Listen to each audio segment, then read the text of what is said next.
22 December 2024। এই দিনটা কোনো সাধারণ দিনের মতো ছিল না। এই দিনে 60টি পরিবারে নেমে আসে শোকের ছায়া। এই দিনে চাঁদপুরের হাইমাচারে ঘটে যায় একটি মর্মান্তিক ঘটনা। শুধুমাত্র রাগের বশে একজন মানুষ 60টি প্রাণ কেড়ে নিল। আসলে সে কি মানুষ নাকি মানুষ রূপে নরপিশাচ? চাঁদপুরের মেঘনায় নোঙর করা জাহাজ এমভি আল বাখেরা থেকে 6 জনের মৃতদেহ উদ্ধার হয়েছে। চাঁদপুরের মেঘনা নদীতে থেমে থাকা একটি কার্গো জাহাজ থেকে 7 জনের মৃতদেহ উদ্ধার করা হয়েছে। চাঁদপুরে জাহাজে 7 খুনের ঘটনায় গ্রেফতারকৃত আসামি আকাশ মণ্ডল আদালতে স্বীকারোক্তিমূলক জবানবন্দি দিয়েছে। চাঁদপুরের হাইমাচারা নদীর মাঝখানে একটি জাহাজ দীর্ঘ সময় ধরে দাঁড়িয়ে রয়েছে। দীর্ঘ সময় দাঁড়িয়ে থাকার কারণে স্থানীয় লোকজনের মাঝে সন্দেহ হয়। তারা সেখানে পৌঁছায় এবং জাহাজের মধ্যে দেখতে পায় 8 জনের গলাকাটা নিথর দেহ পড়ে রয়েছে। সঙ্গে সঙ্গে আইন শৃঙ্খলা বাহিনীকে জানালে আইন শৃঙ্খলা বাহিনী সেখানে যায়। 8 জনের মধ্যে 5 জন মানুষ সেখানে মারা গিয়েছিল এবং 3 জনকে হসপিটালে নেওয়া হলে তাদের মধ্যে 2 জন মানুষ মারা যায়।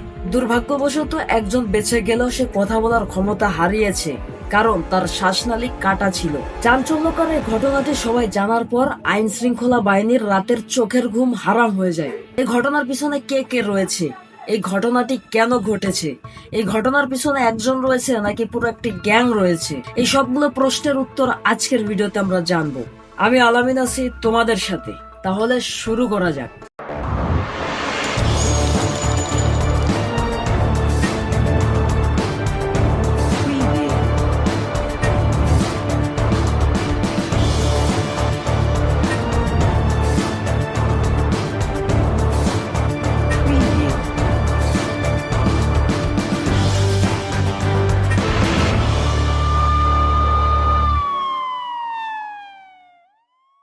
পঁচিশ ডিসেম্বর 2024 চাঁদপুরের হাইমাচরে এমভি আল বাখেরা জাহাজের ভিতর থেকে 8 জনের গলা কাটা নিথর দেহ উদ্ধার করে আইন শৃঙ্খলা বাহিনীর সদস্যরা।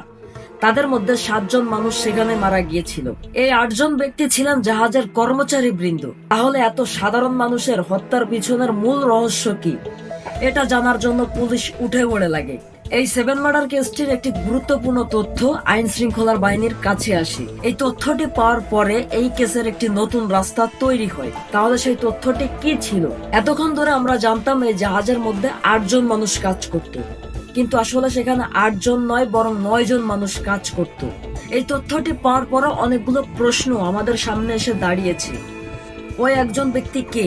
ঘটনার সময় সে কোথায় ছিল? ঘটনার পর সে সামনে এলো না কেন? এবং সেই কি আসল হত্যাকারী? প্রশ্ন যেমন তৈরি হয় তার উত্তরও গুছানো থাকে। আর এখানে এটাই হয়েছে।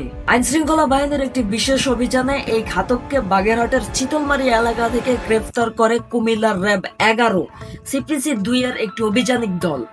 গ্রেফতার আকাশ মণ্ডলের বাড়ি বাগেরহাট জেলার ফকিরহাট উপজেলায় এবং তার বাবার নাম জগদীশ মণ্ডল। তিনি দীর্ঘ 8 মাস এই জাহাজে কর্মরত ছিলেন।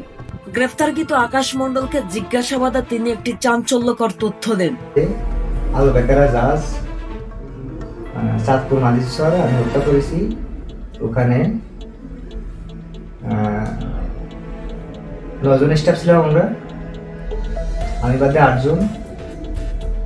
তার স্বীকারোক্তি থেকে জানা গেল জাহাজের মাস্টার গোলাম কিবরিয়ার দুর্ব্যবহার, বেতন বোনাসে অনিয়ম এবং কর্মচারীদের প্রতি অবজ্ঞা তাকে অনেক ক্রুদ্ধ করে তোলে এবং এই রাগের বশেই এই হত্যাগুলো সে করে। কিন্তু আকাশ মণ্ডলের রাগ তো ছিল শুধু জাহাজের মাস্টার গোলাম কিবরিয়ার উপর। তাহলে বাকি 6 জনের কি দোষ ছিল? তাদেরকে কেন হত্যা করা হলো? এই বিষয়টা নিজেই জানিয়েছে ঘাতক আকাশ মণ্ডল। তার পরিকল্পনা সে নিজেই আইন শৃঙ্খলা বাহিনীর কাছে বলেন। কি ছিল তার পরিকল্পনা? তার বয়ান অর্থাৎ পরিকল্পনা অনুযায়ী গত 18 ডিসেম্বর 2024 তারিখে সে 3 পাতা ঘুমের ওষুধ কিনে নিজের কাছে রাখে। তারপর ঘটনার দিন 22 ডিসেম্বর 2024 তারিখে রাতে আকাশ তরকারির সঙ্গে ঘুমের ওষুধ মিশিয়ে সবাইকে অচেতন করেন। রাত আনুমানিক 3:30টার দিকে সবাই গভীর ঘুমে অচেতন হলে আকাশ মণ্ডল প্রথমে ধারালো অস্ত্র নিয়ে জাহাজের মাস্টার গোলাম কিবরিয়ার উপর ঝাঁপিয়ে পড়ে এবং এলোপাতাড়ি কুপিয়ে গলা কেটে হত্যা করে। তারপর সে প্রচন্ড ভয় পেয়ে যায়। বাকিরা যদি তার কথা আইন শৃঙ্খলা বাহিনীর কাছে বলে দেয় তাহলে তো তাকে গ্রেফতার করা হবে। এর ভয়ে সে বাকি সবাইকে হত্যার পরিকল্পনা করে এবং বাস্তবে রূপান্তর করে। আকাশ মণ্ডল ওরফে ইরফানের স্বীকারোক্তি অনুযায়ী জাহাজে খুন করার পর সে নিজেই জাহাজটিকে চালিয়ে মরিচা চরে পৌঁছান এবং পরের দিন সকালে ট্রলারে করে পালিয়ে যান।